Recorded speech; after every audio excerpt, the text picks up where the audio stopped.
Eight.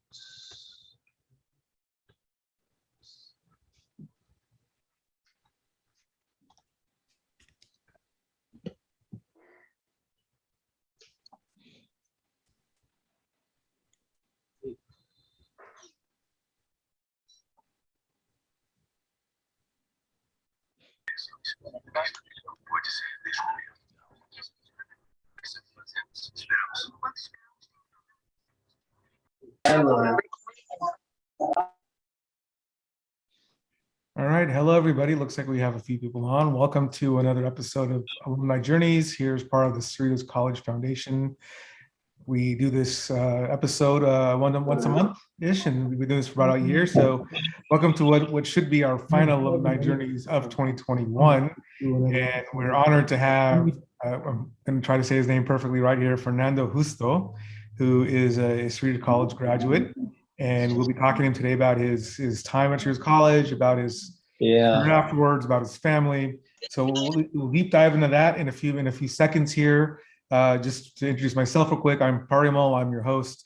I'm here in Austin talking to you live from Texas. So thank you for joining us, everybody that's here today. And let's bring on Fernando. Welcome, Fernando. How are you doing today? I'm doing well. Thank you. Thank you for the invitation. Sure. It's an honor to have you aboard. And I hope I got your last name right. It's Fernando Justo, right? You did. Got it. Excellent. Okay. So you are a graduate of Swedish College. What year did you finish at the campus? I should have anticipated that question. It was such a long time ago. Okay, let me see. It was probably in the early 2000s. I want to say 2002, 2004, maybe. Okay. Okay. So walk us through the experience of let's start at the very beginning. What was the decision to lead you to Swedish College? Where were you at before that? Was it straight up high school? Were you working? Just walk us through the decision to come to campus. Sure. So I right after high school, I actually went to East LA or East Los Angeles Community College. Mm-hmm. And that's actually where I got my AA degree. And so I got an AA degree from East LA Community College. Then I tried to enroll to a bachelor's program, and I was short on a couple of classes, and that's when I decided to go to Cerritos College. I was living very close to the campus at the time. Mm-hmm. My wife was a student at Cerritos College at the time, so I was very familiar with the campus. I was so I enrolled. I took two business classes over at Cerritos. At the same time as my wife was working on her AA degree. Okay, and so before we get a little further into your time, afterwards you went on to another college. You went on to a master's, and you're now working in human resources. Your current position is a human resources manager at, I hope I'm saying this right, Huhtamaki? Huhtamaki, yes. Okay, got it. So that's kind of where we're at right now. But let's go back to Swedish College, and you're taking a couple of classes. You said you met your wife there. I'm assuming she wasn't your wife at the time that you were there, right? No, actually, yes, she was my wife. She was, and okay. Yes, and it's so she was. It's interesting because we both got our education after we got married. We both got our education as we were parents, both of us. Well, of course, both of us. So my wife was going to Cerritos College while she was pregnant. Okay. So I didn't meet her at Cerritos. We met, obviously we met before. But we were both attending community college as adults, and I was a full-time employee. She wasn't. All her time was spent at Cerritos. She was a full-time student at Cerritos. Okay. And was she what was she? I'm just out of curiosity. What was she studying? Yeah, so liberal arts, and she was part of the teacher track program. Okay. I believe they still have that program. So so she did a couple of years at Cerritos, and then she transferred to Cal State Long Beach. She got her liberal, let me see, it's right in front of me here, Bachelor of Arts from Cal State Long Beach, and she got her teaching credential from Cal State Long Beach as well. Mm-hmm. And so she's a teacher now? Yes, she's been a teacher for a few years now. Okay, so she's teaching. You're in human resources. Did you take any classes either at Cerritos or elsewhere prior to you transferring in human resources? Was that kind of a career goal? Did you kind of stumble upon it? Just how did that career develop? Right. So I was an admin right out of high school. I was a receptionist at a company, and then the payroll person at that company. It was a manufacturing company. The payroll person at the company left, so I got the job as a payroll clerk, and I was part of the HR team. That's when I really learned about it. Prior to that, I had very little knowledge as to what an HR person did. And Mhm. so I was exposed to the HR department. Little by little, I was introduced to the department to, eventually become an HR representative. And that's where that's where I gained the interest. It was at that point where I went back to school and I started taking business classes at Cerritos. I took two business classes, one in accounting and the other one in business law contracts. And eventually I transferred to a four-year university. I got a bachelor's degree in business administration with a concentration in HR. Okay. At that point, I was a full-time HR professional at that point. Eventually, I went to Chapman University, and I got a master's degree, a master's of science in human resources. And then those of I don't know that anyone here on the call here is familiar with HRCI, but that eventually I got certified as an HR professional from Mhm. the HRCI. Okay. So the business courses that you took at Cerritos College, did it give you like any sort of insight in terms of what was in front of you? What basically what kind of exposure and education did you receive that actually helped you develop your career? Yeah, so like I said, I took a business law class at Cerritos, and it was very, very, very useful. Well, a big deal of responsibility in HR has to do with employment law. Mhm. We deal a lot with employment law. We have to be very knowledgeable, very comfortable with current employment law and how it affects the decisions businesses make when it comes to human resources with employees. Right. So that was really my first class in employment law. Prior to the two courses I took at Cerritos, my AA degree, my associate's degree from East LA is in liberal arts. So I really didn't take any business classes at East LA Community College. So the business law class I took at Cerritos was really the first class in business and specifically in employment law. So so it was a good starting point, a great starting Okay. point for me. Okay. Let's shift away from academics slightly and shift over to your personal life because at the time you were at Swedish College, you said you were married and your wife's expecting. So, I guess how did Swedish College kind of help you in terms of balancing family and work and school? And basically, what kind of advice do you have for students who are working, who have families or taking classes, just, balancing time and managing everything, just juggling a lot? Just walk us through that, please. Sure. So well, Sirius College has a lot of resources. Any type, different types of resources. They make it really easy for you to attend. I mean, if you really want to get an education, if you really dedicated, you can definitely do it. They have a lot of resources to do it, from online classes to have class. They have classes all day long, and they have classes on the weekends. If I remember correctly, my accounting class was on a Saturday. Hmm. I'm pretty sure it was on a Saturday that I was taking my accounting class. So, classes on the weekends, classes online during the week, classes all day long. I mean, if you work in the afternoons, you can go to school in the morning, so and vice versa. My wife at the time, she wasn't driving. Public transportation in the Norwalk Cerritos area is great. It's great for students. Again, my wife was on public transportation. Financial aid is also, available. The counselors there make it very easy for you to take advantage of the different resources. So everything it's really there for anyone to take advantage of. Whatever questions you have, whatever need you have, there's always someone there to help you. Nice. And I'm just actually curious to take it one step further. Then you transferred, I believe, remind me if I have this right, you transferred to Baker College right afterwards, and then you went to Chapman. Yes. So just if you could also like explain the balancing act at those two colleges, just was it more difficult, or did you feel you're properly equipped to handle the time management at both schools because of your time at Cerritos? Just walk us through the balancing act once you were at the 4 year and then at grad school. Right. So really community college, in my case, East LA and then later Cerritos, they prepare you for what what's coming at a 4 year college and and eventually grad school.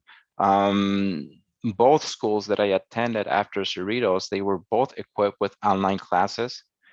They were both they had courses again available.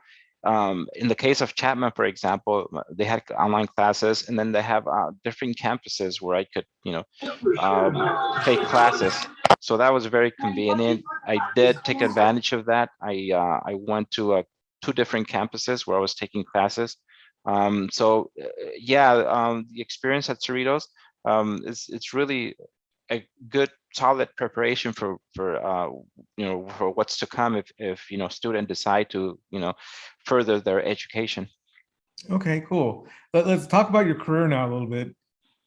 You started in HR while you're at Cerritos, and it seems like you've been slowly but surely progressing. And you know, talk us how your education, starting with Cerritos, and then after that, has helped you get promotions or kind of develop your skill set. Connect the dot for us on how your education helped you develop your career. Sure. Well, first thing first, just the fact that you can say that you have an education, you put that on your resume, you list your bachelor's degree or master's degree, just that catches the eye of the recruiter, just that alone, because I'm a recruiter myself. I am actually right now, I'm recruiting for a few positions, and my hiring managers, that's one of the things that they're looking for. That's what they preferred to see on a resume. They want to see some kind of education that really, in my opinion, that really says a lot about a person, in that that shows a lot of dedication, a lot of critical thinking.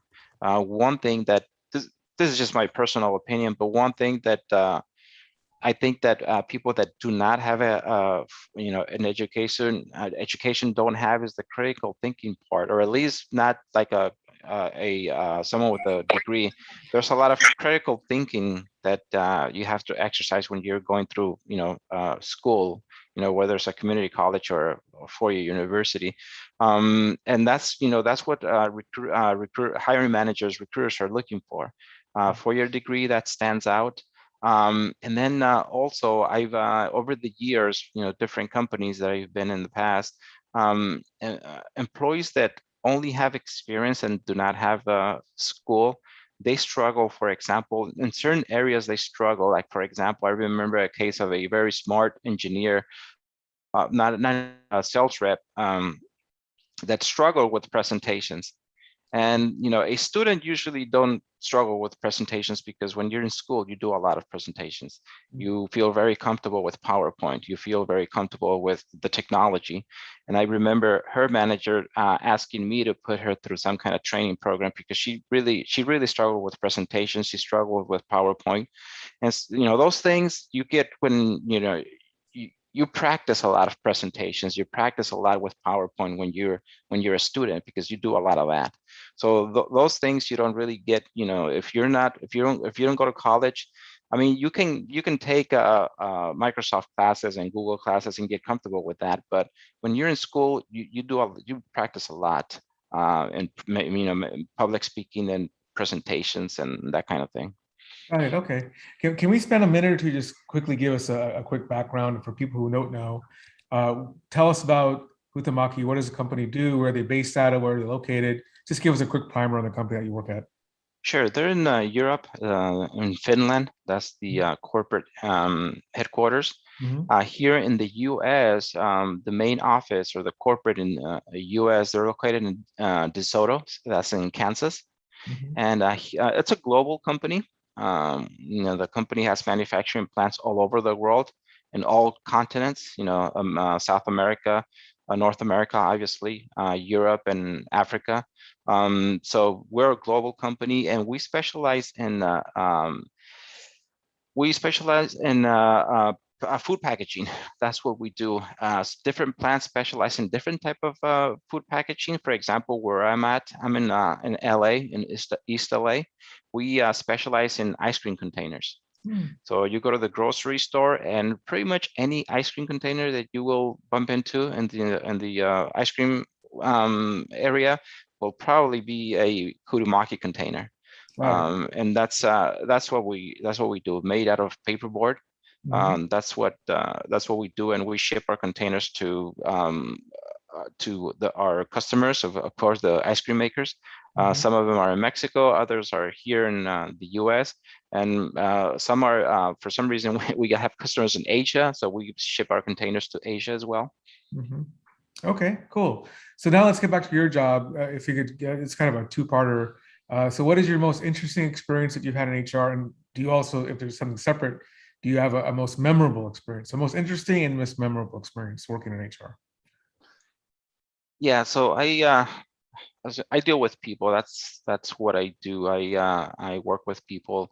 I have different types of employee relations issue, and employee relations issue are issues that come up with employees, whether it's an employee having conflict with another employee, or a manager having issues, performance issues, or behavioral issues with an employee. So I'm always involved in that type of things. And let's see, something memorable. Early on in my career, I received a complaint from a female employee. It was a sexual harassment complaint, and the Mhm, complaint was against my boss. It was the mm, director of human resources. I was very young at the time. I was probably in my early 20s when that came up. mhm, So I didn't know what to do. I spent that day when I got the complaint. I didn't do anything about it, and I had a hard time sleeping that that day. mhm, So the next day, I went to the president of the company, and I told him about the situation. And it was a very good meeting. He assured me that everything was going to be fine, that there was going to be no retaliation, that they were going to conduct an investigation, and that everything was going to be okay with me, that there was no reason for me to be. I think he was able to tell that I was very nervous. He was able to.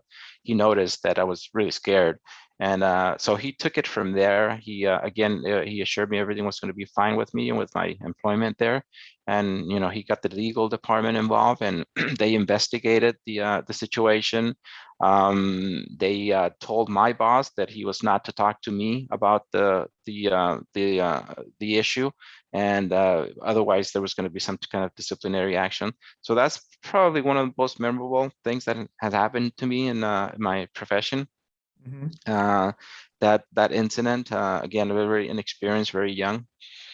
So I'm actually kind of curious as a follow-up. I mean, what lessons did you learn? I mean, how did you come out ahead? I mean, basically what skill set and things did you learn from that situation that you actually were able to use now? Sure, that do you have to act immediately? That was one of the lesson learned. You you have to act first of all, and the sooner you act in a situation like this,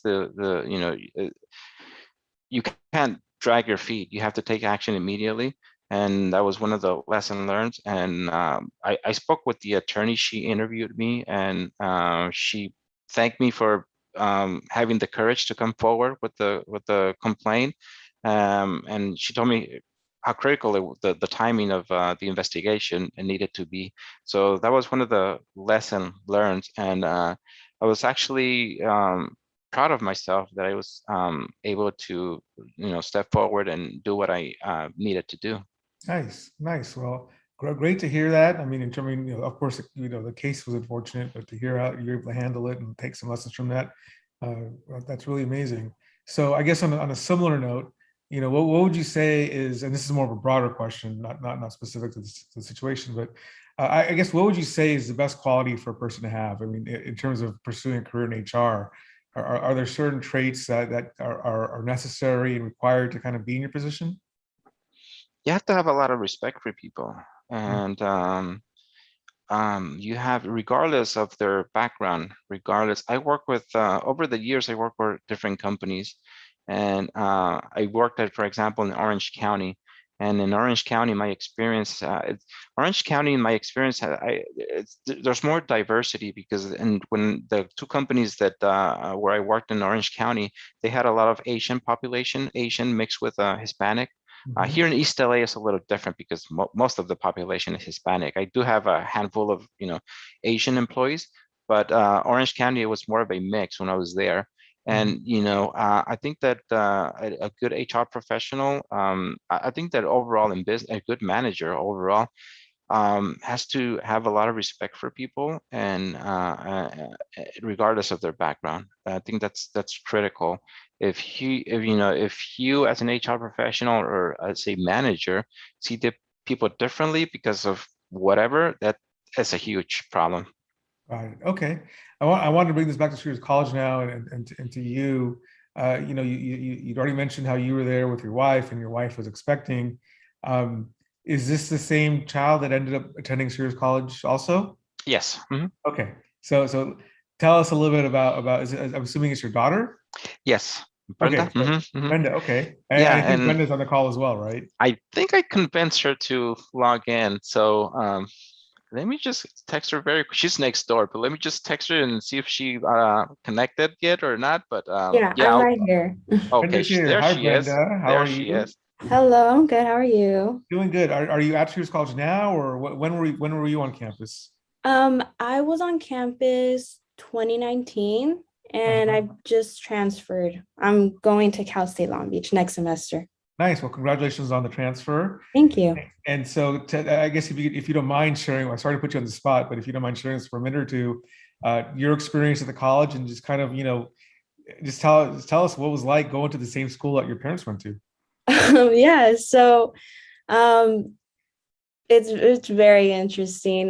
Going out of high school, I was like, I'm gonna, do their 2-year program, the Promise program, 2 years for free. And then just having my mom and my dad knowing the background kind of made it into an easy transition. It felt familiar in a way, even though I've never gone there.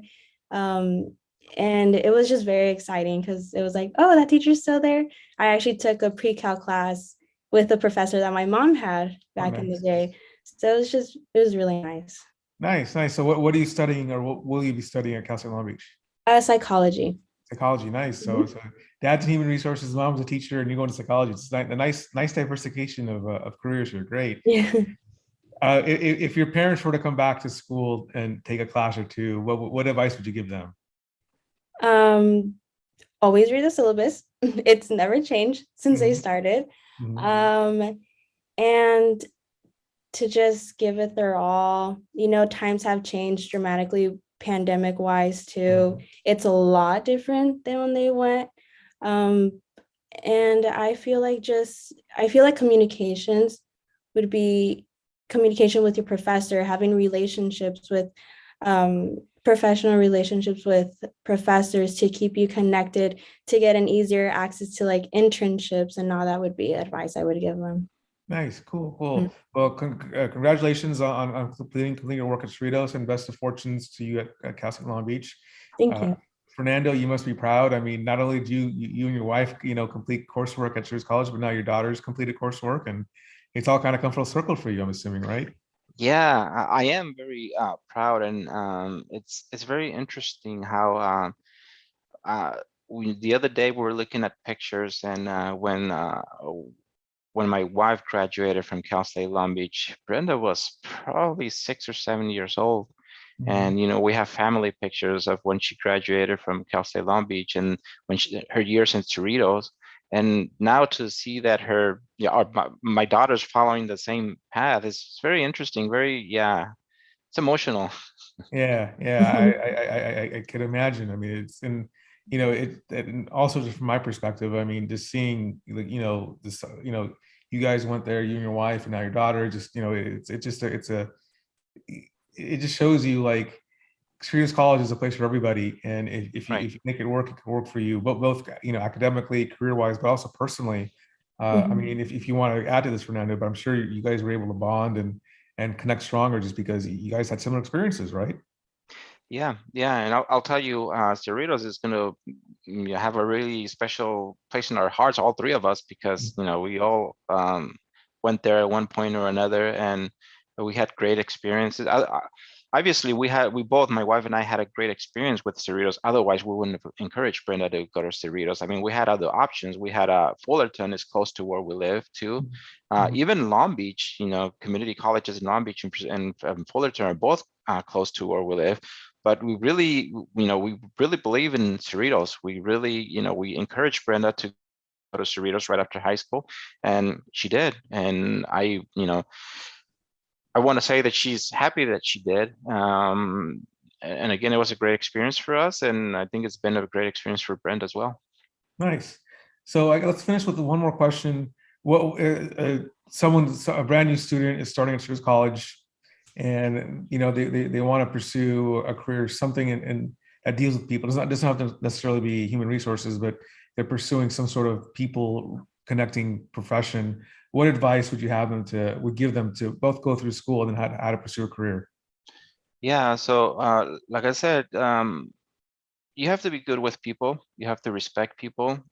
So you got to make sure that you're okay with that, with dealing with different people from different backgrounds, different personalities. You have to be okay with that. You have to work on your communication skills. And Cerritos has the resources. You can definitely benefit from classes on communication, like public speaking and that kind of thing. Another thing that I did. For a while, I did Toastmasters, and those are, the Toastmasters is great with, leadership and communication. A little bit different than taking a class in, for example, in public speaking at Cerritos, a little bit different. But I would explore those opportunities as well, and I would encourage anyone that is looking for a career and just dealing with people in general, taking those classes, but making sure, first of all, making sure that you're comfortable dealing with people, because it's sometimes it could be a little challenging. Nice. Okay. Well, again, so proud of the work you've done both at Cerritos and afterwards. So congratulations on everything you've done. Congratulations to your wife. Congratulations to your daughter. We're proud of you all, and hopefully we'll continue to see more success from you and your family. And we're really happy with the way you've all represented the school. So thank you for that. And Matthew, do you have anything else you want to add before we move on? And anything about the foundation? Yeah, thanks, Pramala. Thank you, Fernando. We really appreciate your time tonight and Brenda's time, and enjoyed hearing about you and your story. And just thank you to everyone for being here tonight and spending some time with us. I know that you have a lot of choices on what to do with your time, and we really appreciate the fact that you spend time with us talking about Cerritos College and our alumni. And just thank you again, and we hope you have a happy holiday season, and however you celebrate, we appreciate you and enjoy the holidays. And thank you very much. We'll be back in January with another Alumni Journeys. Yeah, I would like to share similar sentiments. Happy holidays, whichever you celebrate, and we'll definitely talk to you all in 2022. And it's been a pleasure for myself hosting these for the past year. Fernando, you've been the latest of a great series of people we've spoken with and highlighted, and so you're more proof of the kind of people that make Swedish College great. So thank you for your contributions, and it's been an honor to finish the year with your showcase.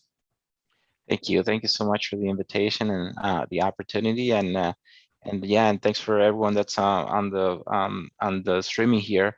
And yes, same wishes here from my family. Happy holidays for everyone here on the call here. And obviously, this will also be, Matthew, correct me if I'm wrong, this will also be featured, the recording of this will be available for everybody who couldn't attend today, right? Yeah, we'll have it up on the Cerritos College Foundation's YouTube channel. You can find it just by searching Cerritos College Foundation, and it'll be up there for anyone who wants to see it, who missed it. And we'll also be putting these out as a podcast as well. Excellent. All right. Well, thanks again, Fernando. Thanks again, Matthew, and thanks to Cerritos College Foundation for sponsoring this every single month. And we'll talk to you again in the new year. Merry Christmas, everybody. Merry Christmas, Happy New Rocky. Year.